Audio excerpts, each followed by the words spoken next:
Yun, only wings, only fries, only rice, at only iced tea mga idol. So, saan yan? Dito sa San Pablo. Sa mga hindi po nakakaalam mga idol, dito po yan sa Hot Side. Ayan. Barangay San Rafael, dito po sa Uno Fuel. Ayan. So, ito mga idol, nakain na tayo dito. At meron silang bagong flavor. Yun yung gusto-gusto kong balikan dito. Yung sisig. O, di ba? Sisig flavor sa kanilang only wings. Tikman na kagad natin. Creamy sisig. Tapos, anghang. Ang sarap.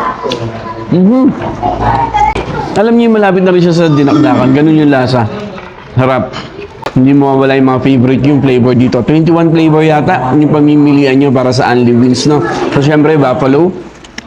Tapos guys, fries, naka-unlimited din.